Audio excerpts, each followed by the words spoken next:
بسم اللہ الرحمن الرحیم الحمدللہ رب العالمین والصلاة والسلام علی سید الانبیاء والمرسلین سیدنا و نبینا بالقاسم محمد اللہم صلی اللہ محمد وعلی محمد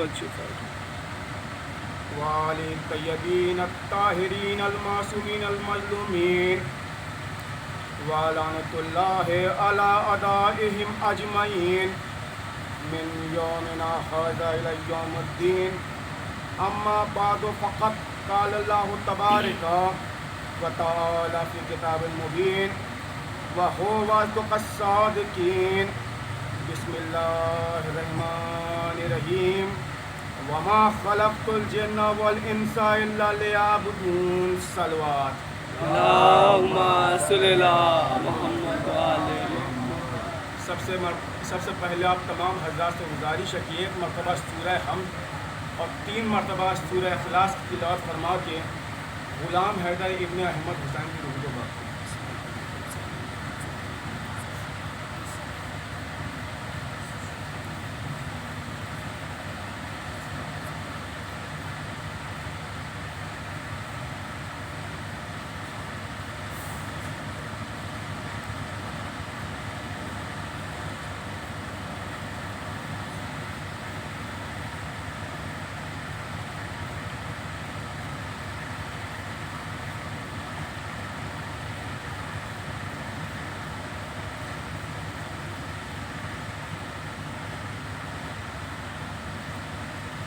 درود بھیجیے گا محمد والی محمد پر۔ اللہم صلی اللہ محمد وعلی محمد آپ تمام حضرات سے گزارش ہے تھوڑا سا قریب آ جائیں، آگے جگہ ہو۔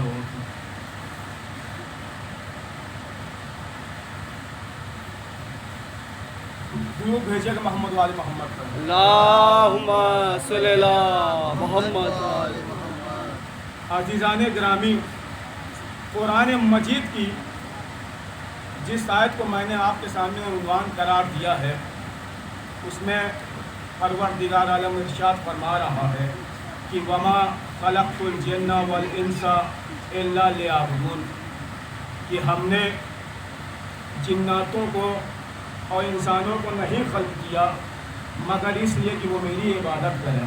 کیا کہہ رہا ہے پروردگار عالم؟ بہت خصوصی طور سے چاہوں گا کہ ہم نے جناتوں کو اور انسانوں کو نہیں خلق کیا مگر اس لیے کہ وہ میری عبادت کریں۔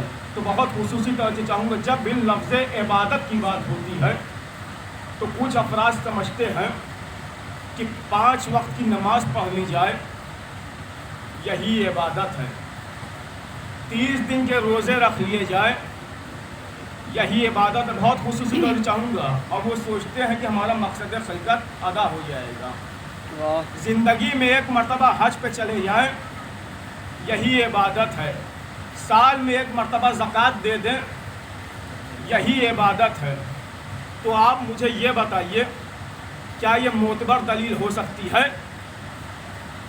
کیا اس سے ہمارا مقصد خلقت پورا ہو سکتا ہے؟ پروردگار عالم کہہ رہا ہے کہ ہم نے جناتوں کو انسانوں کو نہیں خلق کیا مگر اس لیے کہ وہ عبادت کریں، یعنی پروردگار عالم کیا بتانا چاہ رہا ہے کہ ہمیں عبادت سے ہٹ کے کچھ اور کام کرنے کا حکم ہی نہیں ہے، ہم عبادت کے علاوہ کچھ اور تصور بھی نہیں کر سکتے۔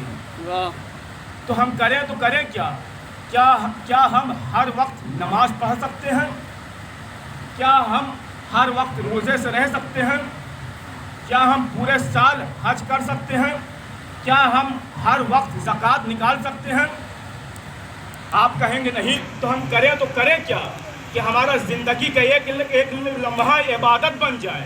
بہت خصوصی طور سے ہماری ایک سانس عبادت بن جائے، کوئی لمحہ ہمارا زندگی کا عبادت سے خالی نہ رہے۔ تو پروردگار عالم کہتا ہے کہ رشتہ داروں سے صلہ رحمی کرنا عبادت ہے، کوئی انتقال فرما جائے تو اس کے جنازے کو کاندھا دینا عبادت ہے، کوئی بیمار ہو تو اس کی عیادت پہ جانا بہت عبادت ہے۔ بہت خصوصی طور سے کسی کی طرف خوشی سے دیکھ لینا عبادت ہے۔ لیکن عزیزان گرامی، تب بھی ہمارا مقصد خلقت ادا نہیں ہوگا، اس لیے کہ پروردگار عالم کہہ رہا ہے کہ اس نے ہمیں صرف اور صرف عبادت کے لیے پیدا کیا ہے. ہمیں عبادت سے ہٹ کے کچھ اور کام کرنے کا حکم ہی نہیں ہے. ہم عبادت کے علاوہ کچھ اور کام کر ہی نہیں سکتے. اگر آپ چاہیں کہ آپ یہ کام بھی ہر وقت کریں تو نہیں کر سکتے. تو ہم کریں تو کریں کیا کہ جس سے ہمارا زندگی کا ایک لمحہ عبادت بن جائے. بہت خصوصی طور سے چاہوں گا زندگی کا ایک لمحہ عبادت بن جائے، کیونکہ پروردگار عالم نے ہمیں عبادت کے علاوہ کچھ اور تصور کرنے کا حکم ہی نہیں دیا. اس نے صرف اور صرف ہمیں عبادت کے لیے پیدا کیا ہے. تو چلیے نبی سے پوچھتے ہیں کہ وہ کون سا عمل ہے کہ جس سے ہماری زندگی کا ایک لمحہ عبادت بن جائے. بہت خصوصی طور سے ہم چلیں تو عبادت بن جائے، ہم کھائیں تو عبادت بن جائے، ہم پئیں تو عبادت بن جائے، ہم چلیں تو عبادت بن جائے، ہم آرام کریں تو عبادت بن جائے، ہم سوئیں تو عبادت بن جائے. بہت خصوصی طور سے ہم سوئیں تو عبادت بن جائے. تو جب ہم نے نبی سے پوچھا کہ وہ کون سا عمل ہے کہ جس سے ہماری زندگی کا ایک لمحہ عبادت بن جائے، جب ہم نے نبی سے یہ پوچھا تو نبی کہتے ہوئے ملے کہ حب علی عبادت، علی کی محبت علی کی محبت عبادت ہے. پتا چلا علی کی محبت دل میں ہوگی تو زندگی کا ایک لمحہ عبادت بنے گا. یعنی پروردگار عالم بتانا چاہ رہا ہے کہ مقصد خلقت کا حق صرف خدا کی عبادت سے پورا نہیں ہوتا ہے بلکہ علی کی ولایت سے بھی پورا ہوتا ہے. سلوات بھیجے نا محمد، اللہم صلی اللہ محمد علی محمد.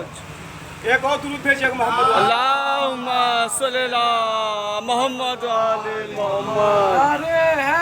یا علی یا علی اللہم صلی اللہ محمد علی محمد. عزیزان گرامی، جو بھی ویسے زندگی گزارے گا کہ جیسے پروردگار عالم نے کہا، وہ موت سے خوفزدہ نہیں ہوگا، وہ موت سے نہیں ڈرے گا، کیونکہ وہ جانے گا کہ موت کسی اور شے کا نام نہیں ہے بلکہ موت ایک طریقے کا ٹرانسفر ہے. موت ایک طریقے کا بس منتقل ہونا ہے. جیسے ہم یہاں رہ رہے ہیں، یہاں کے بعد ہمیں وہاں بھی رہنا ہے. جو مقصد خلقت اپنا حق ادا کرے گا وہ موت سے نہیں گھبرائے گا. عزیزان گرامی، کیونکہ موت ایک ایسی شے ہے، بہت خصوصی طور چاہوں گا کہ ایک انسان ہے جو خدا کی توحید کو نہیں مانتا ہے، رسول کی رسالت کو نہیں مانتا ہے، علی کی ولایت کو نہیں مانتا ہے. وہ بھی مانتا ہے کہ ہاں مجھے موت آئے گی، وہ بھی مانتا ہے کہ ہاں مجھے موت کا سامنا کرنا ہے، وہ بھی مانتا ہے کہ ہاں مجھے موت کے روبرو ہونا ہے، وہ بھی موت سے انکار نہیں کرتا ہے، وہ بھی موت کا منکر نہیں ہے، وہ بھی موت کو ایکسیپٹ کرتا ہے، وہ بھی کہتا ہے کہ ہاں مجھے موت آئے گی. تبھی پروردگار عالم قرآن میں کہہ رہا ہے کہ تم ماں کے شکم میں بے جان تھے، اس نے تمہیں پیدا کیا، پھر وہی تمہیں مار ڈالے گا، پھر وہی تمہیں قیامت کے دن زندہ کرے گا. بہت خصوصی طور سے یعنی پروردگار عالم بتانا چاہ رہا ہے کہ کوئی اس غلط فہمی میں نہ رہے کہ مجھے موت نہیں آئے گی. جیسے تم کچھ نہیں تھے اور ہم نے تمہیں ماں کے شکم میں پیدا کیا، ویسے ہم تمہیں پیدا کر کے تمہیں مار بھی سکتے ہیں.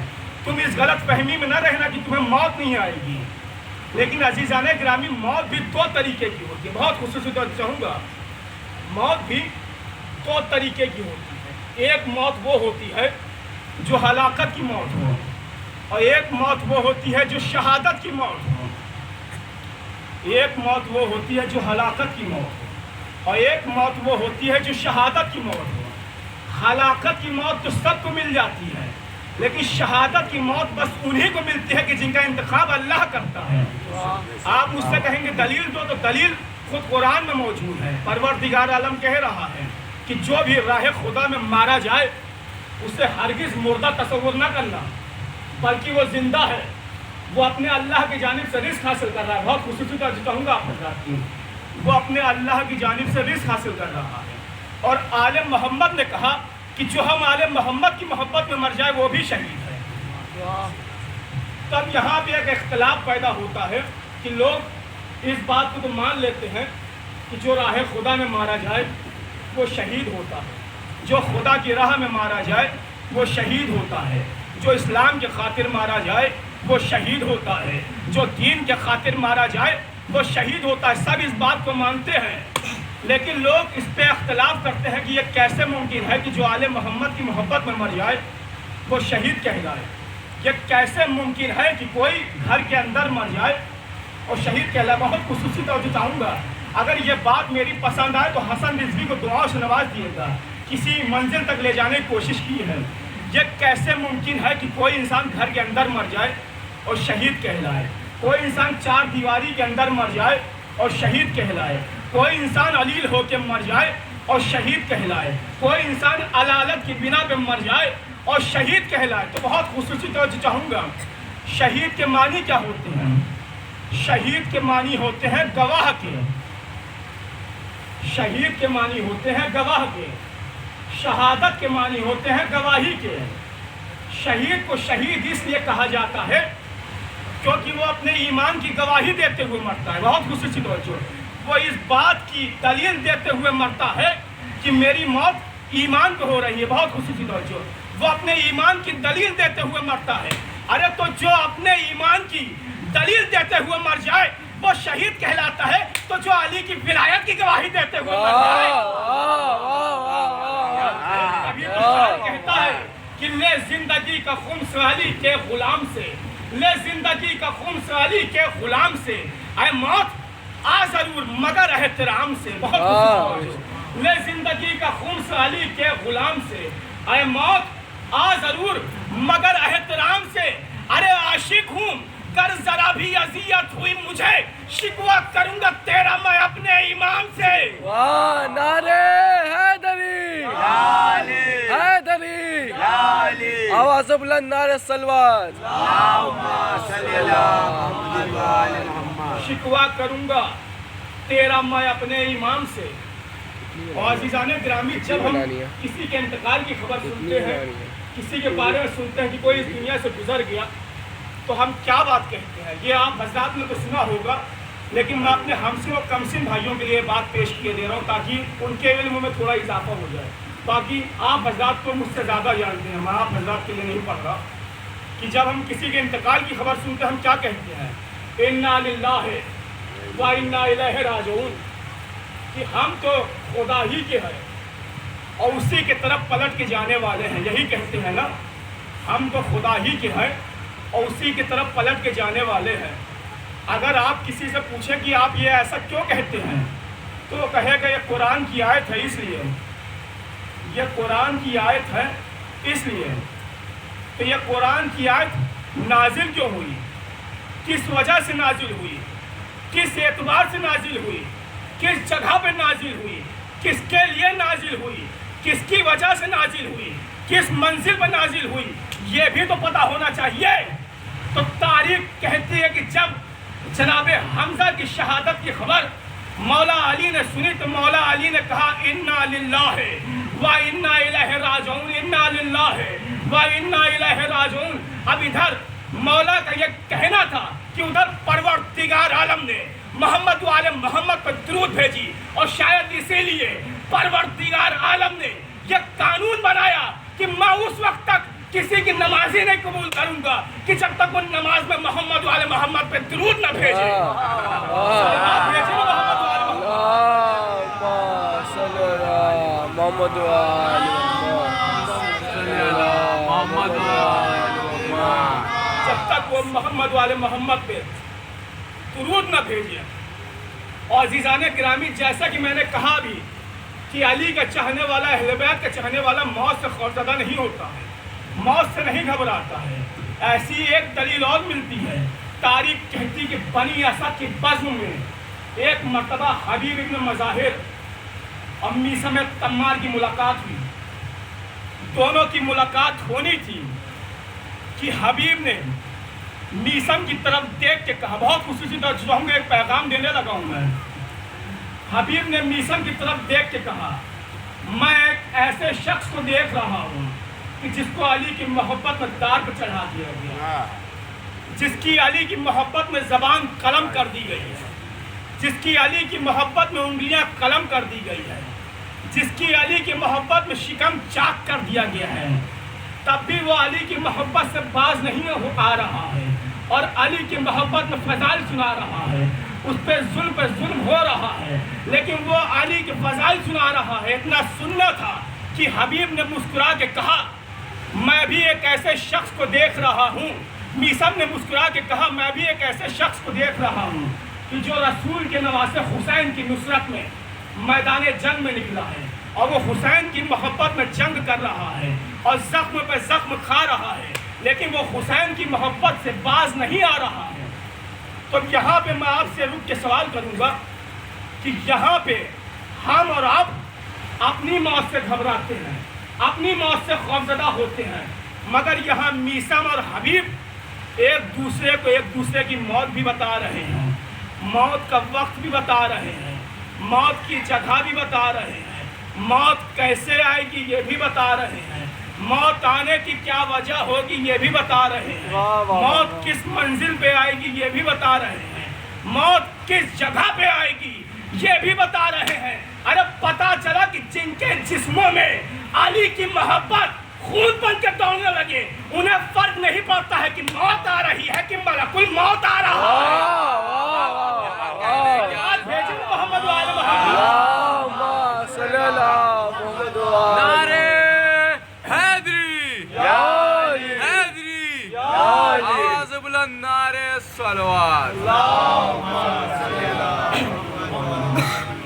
نہ دوستوں نہ کسی اجنبی سے ملتا ہے، نہ دوستوں نہ کسی اجنبی سے ملتا ہے، جو حوصلہ مجھے ناد علی سے ملتا ہے، نہ دوستوں نہ کسی اجنبی سے ملتا ہے، جو حوصلہ مجھے ناد علی سے ملتا ہے۔ تو میں جانتا ہوں یہی موت کی حقیقت ہے، علی کا چاہنے والا علی سے ملتا ہے۔ میں جانتا ہوں یہی موت کی حقیقت ہے، علی کا چاہنے والا علی سے ملتا ہے۔ درود بھیجیں گے محمد والے محمد۔ میں جانتا ہوں یہی موت کی حقیقت ہے، علی کا چاہنے والا علی سے ملتا ہے۔ اور عزیزان گرامی، بغیر اہل بیت کے جنت ممکن نہیں ہے، بغیر علی کے جنت ممکن نہیں ہے۔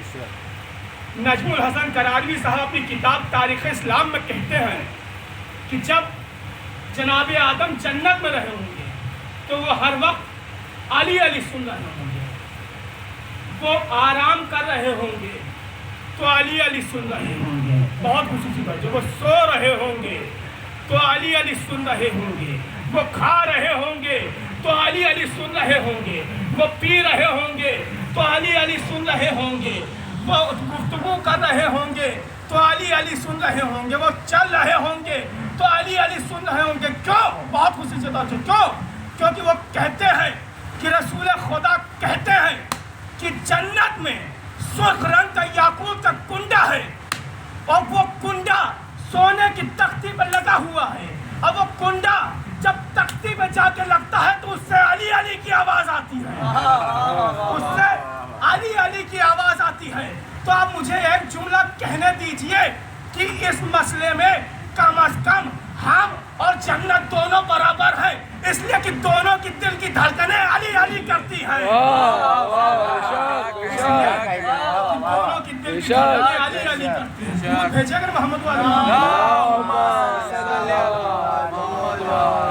ارے تبھی تو شاعر کہتا ہے کہ امیر خون کی رعایا بلائی جائے گی، امیر خون کی رعایا بلائی جائے گی، علی کے نام پہ جنت سجائی جائے گی، امیر خون کی رعایا بلائی جائے گی، علی کے نام پہ جنت سجائی جائے گی، علی کے نام پہ دولت لٹائی جائے گی، بہت خصوصی توجہ، علی کے نام پہ دولت لٹائی جائے گی، اب منافقوں کی طبیعت جلائی جائے گی، منافقوں کی طبیعت جلائی جائے گی، تو چمن چمن سر محشر کلی کلی ہوگا، ارے چمن چمن سر محشر کلی کلی ہوگا، اور قسم خدا کی وہاں بھی علی علی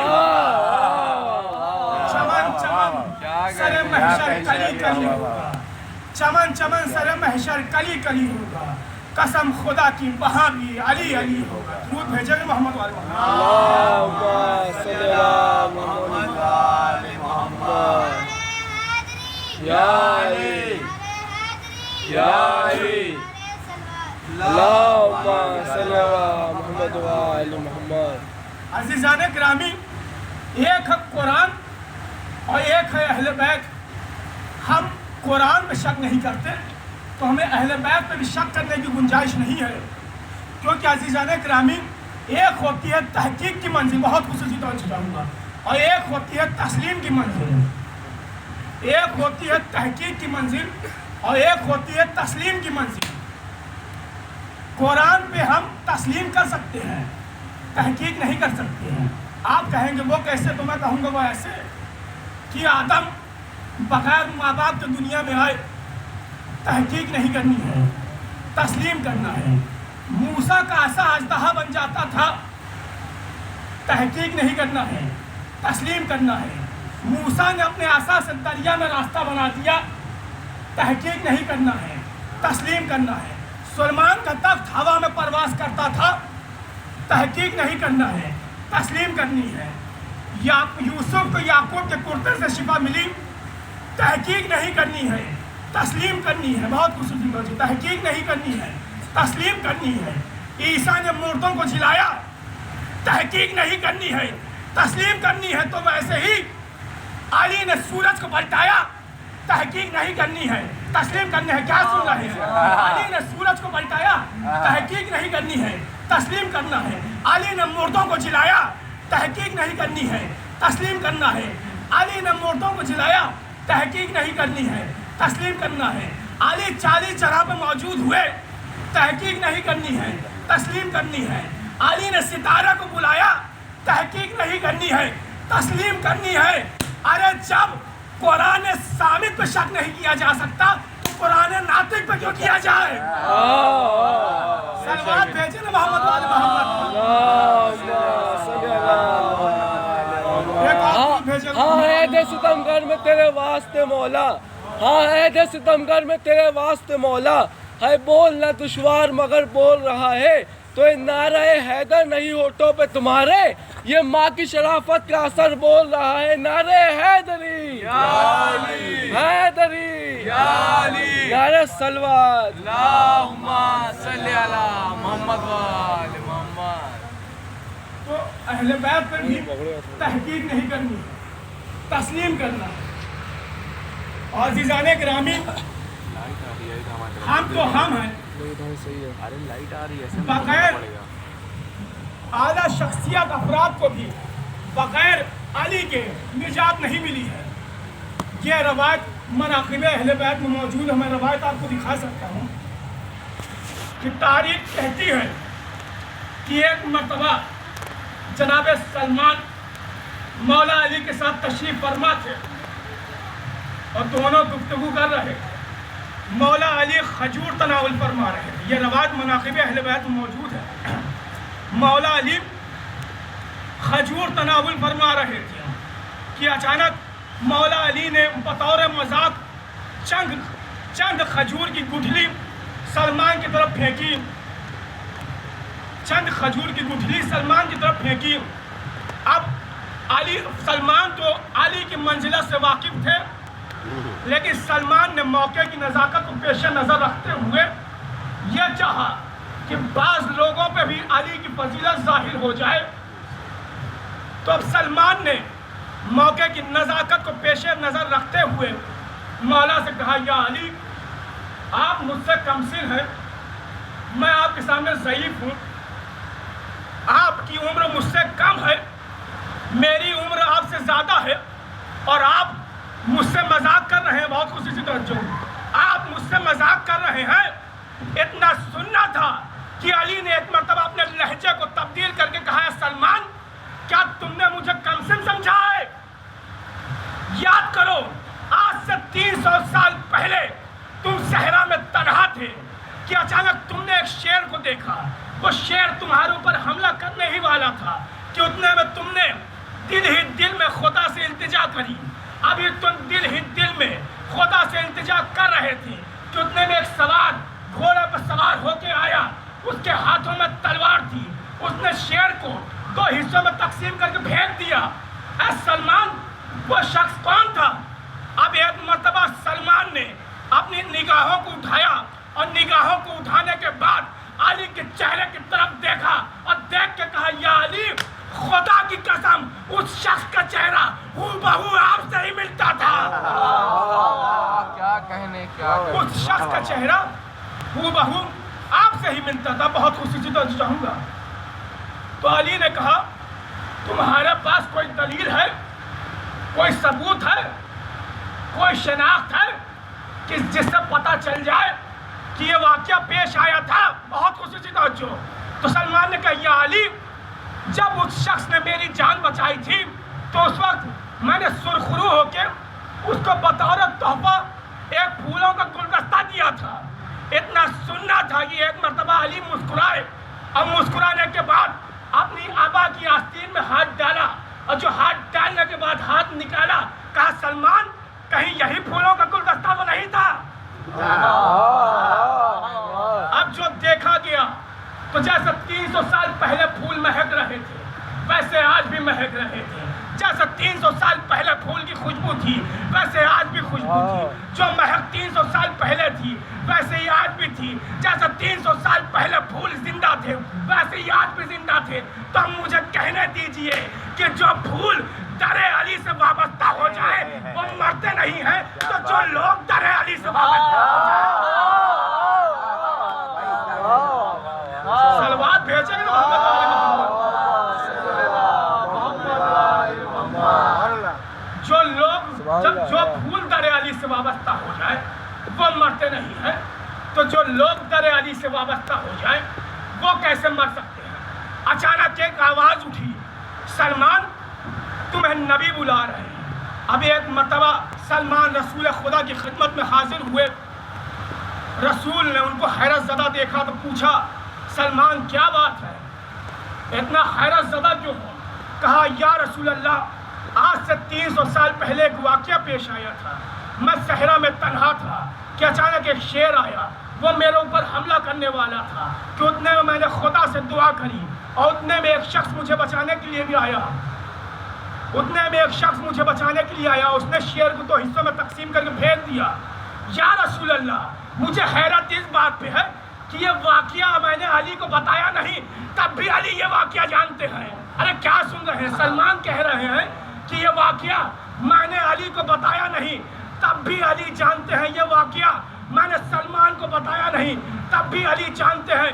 اتنا سننا تھا کہ رسول ایک مرتبہ مسکرائے, اور مسکرا کے کہنے لگے سلمان اتنی سی بات, بس اتنا جان لو, ارے تم تو تم ہو. ارے آدم سے لے کر خاتم تک ایسا کوئی نبی ہی نہیں آیا کہ جس کی علی نے مدد نہ کری ہو. آدم سے لے کر خاتم تک ایسا کوئی نبی ہی نہیں آیا کہ جس کی علی نے مدد نہ کی ہو. درود بھیجے نا عظمت محمد محمد. آدم سے لے کر خاتم تک ایسا کوئی نبی ہی نہیں آیا کہ جس کی علی نے مدد نہ کری ہو. تبھی تو شاعر کہتا ہے کہ کبھی آدم کبھی موسیٰ نے پکارا تجھ کو, کبھی آدم کبھی موسیٰ نے پکارا تجھ کو, خضر نے اور زکریا نے پکارا تجھ کو, کبھی موسیٰ کبھی عیسیٰ نے پکارا تجھ کو, خود رسولوں کے بھی آقا نے پکارا تجھ کو. کبھی آدم کبھی موسیٰ نے پکارا تجھ کو, خضر نے اور زکریا نے پکارا تجھ کو, کبھی موسیٰ کبھی عیسیٰ نے پکارا تجھ کو, خود رسولوں کے بھی آقا نے پکارا تجھ کو. ارے سر پہ آفت ہو تو تسبیح جلی پڑھتے ہیں, سر پہ آفت ہو تو تسبیح جلی پڑھتے ہیں. ارے ہم تو کیا ہے سارے نبی ناد علی پڑھتے ہیں.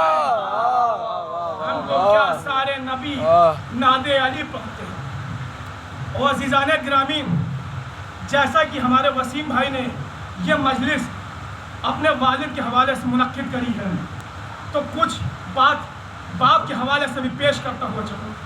عزیزان گرامی, اس دنیا میں کوئی بھی انسان یہ نہیں چاہتا کہ آپ اس سے آگے نکل جائیں. بہت آپ کا سگا ہوگا, آپ سے محبت کرتا ہوگا تو آپ کی کامیابی کی دعا کرے گا, لیکن یہ کوئی دعا نہیں کر سکتا کہ فلاں شخص مجھ سے آگے نکل جائے, سوائے ایک باپ ایسا ہوتا ہے جو یہ دعا کرتا ہے بارے الہا مجھے پیچھے کر دو, میرے بیٹے مجھ سے زیادہ کامیاب کر.